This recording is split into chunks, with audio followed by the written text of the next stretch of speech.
Olá pessoal, bem-vindos de volta ao nosso canal. Hoje vamos mergulhar num dos capítulos mais fascinantes e debatidos da Bíblia, Mateus 24. Este é um capítulo que fala sobre profecias, sinais dos tempos.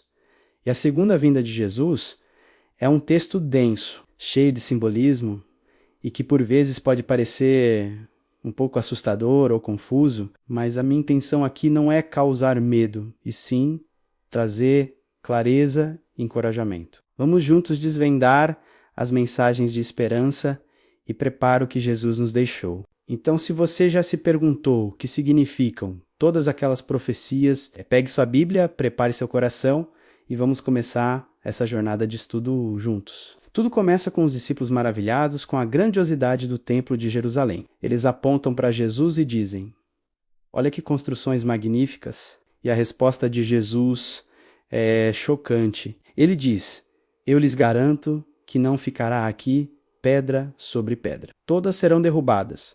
Imaginem o espanto deles. O templo era o centro da vida religiosa, social e nacional. A declaração de Jesus era radical. Então, mais tarde, no Monte das Oliveiras, os discípulos se aproximam dele em particular e fazem 3 perguntas muito importantes. Dize-nos, quando acontecerão essas coisas? Qual será o sinal da tua vinda e do fim dos tempos? É crucial entender que eles misturaram 2 eventos.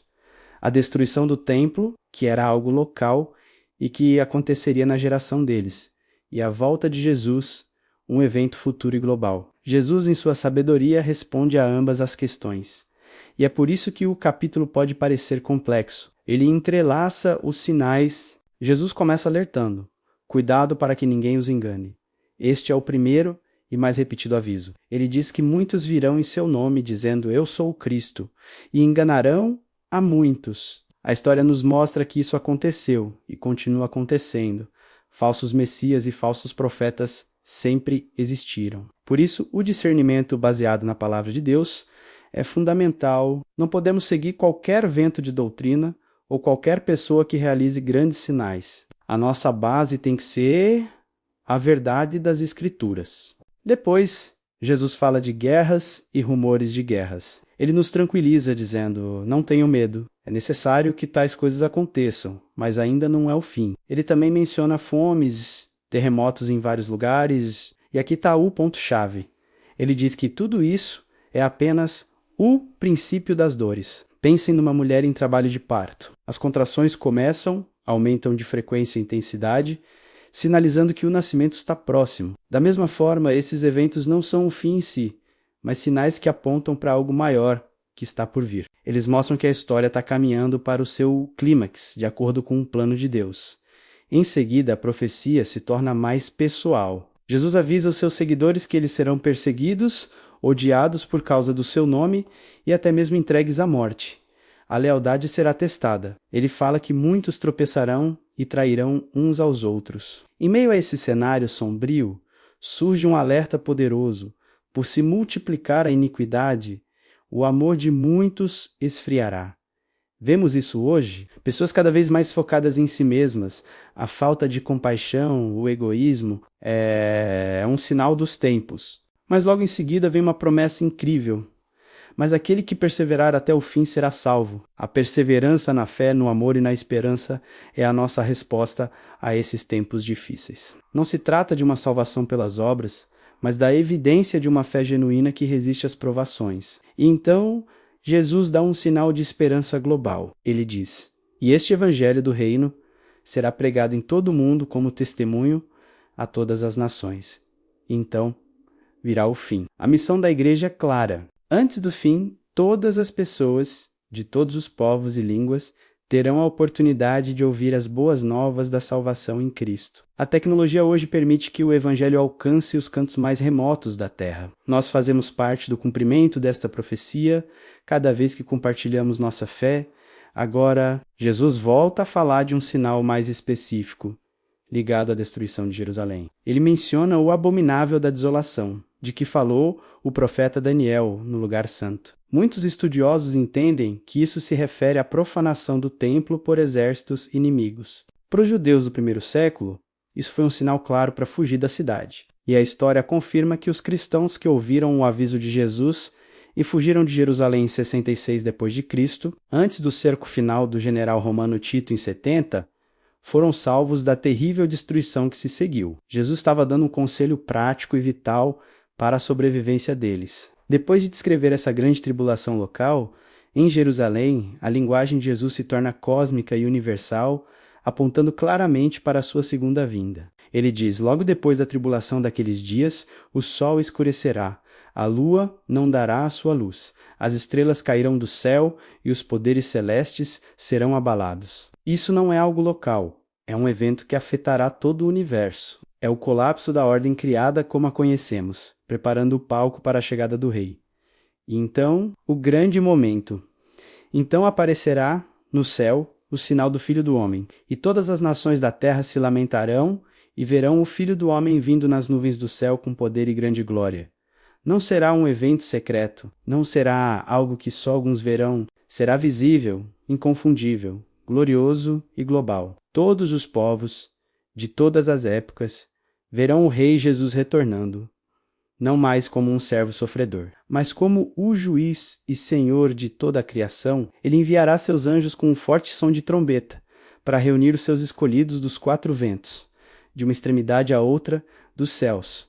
Que promessa maravilhosa de reunião e redenção final. Jesus então usa a parábola da figueira. Ele diz: quando os seus ramos se tornam tenros e brotam folhas, vocês sabem que o verão está próximo. Da mesma forma, quando virmos todos esses sinais acontecendo, devemos saber que a sua vinda está próxima. As portas, os sinais não são para nos assustar, mas para nos alertar e nos encher de expectativa, como alguém que espera ansiosamente a chegada do verão. Mas, e aqui vem um dos versos mais importantes de todo o capítulo: quanto ao dia e à hora, ninguém sabe, nem os anjos dos céus, nem o Filho, senão somente o Pai. Jesus deixa absolutamente claro que qualquer tentativa de marcar uma data para a sua volta é inútil e antibíblica. Ele mesmo, em sua humanidade, não tinha essa informação. Essa prerrogativa pertence somente a Deus Pai. Portanto, se alguém aparecer dizendo que sabe o dia e a hora, essa pessoa está se colocando contra as palavras do próprio Jesus. Então, se não sabemos o dia, o que devemos fazer? A resposta de Jesus é: vigiem. Ele compara sua vinda aos dias de Noé. As pessoas viviam suas vidas normalmente menos comendo, bebendo, caçando o sei, completamente alheias ao juízo que se aproximava.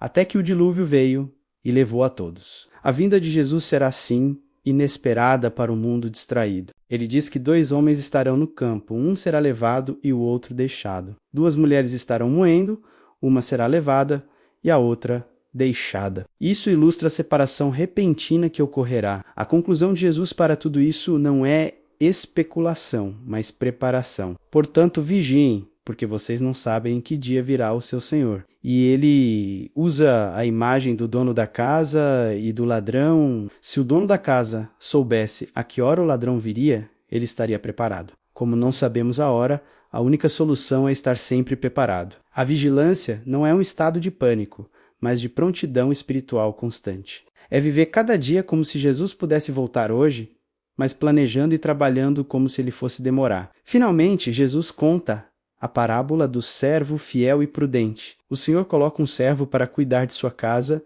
e dar alimento aos outros na hora certa. Feliz é o servo que o Senhor, ao voltar, encontra fazendo o seu trabalho. Esse servo será honrado e receberá mais responsabilidades. Mas, e o servo mau? Aquele que pensa: meu Senhor está demorando, e começa a maltratar os outros e a viver de forma irresponsável? O Senhor voltará num dia ou hora que ele não espera e o punirá severamente. A mensagem de Mateus 24, no final das contas, é um chamado poderoso à vigilância, à perseverança e à fidelidade. Não é sobre decifrar códigos secretos ou criar cronogramas proféticos. É sobre como vivemos hoje, à luz da promessa da volta de Cristo. É sobre amar a Deus, amar ao próximo, compartilhar o Evangelho e fazer o trabalho que Ele nos confiou, até que Ele venha. Os sinais nos lembram que a história tem um propósito e um fim glorioso, mas a nossa tarefa é focar no presente, com os olhos no futuro eterno. Espero que este estudo tenha trazido luz e encorajamento para você. que possamos viver como servos fiéis, esperando com alegria a volta do nosso Rei. Muito obrigado por assistir. Se você gostou deste vídeo e quer mais estudos como este, não se esqueça de curtir, compartilhar e se inscrever no canal. Deixe seu comentário abaixo, adoraria saber o que você pensa sobre este capítulo. Fiquem com Deus e até a próxima.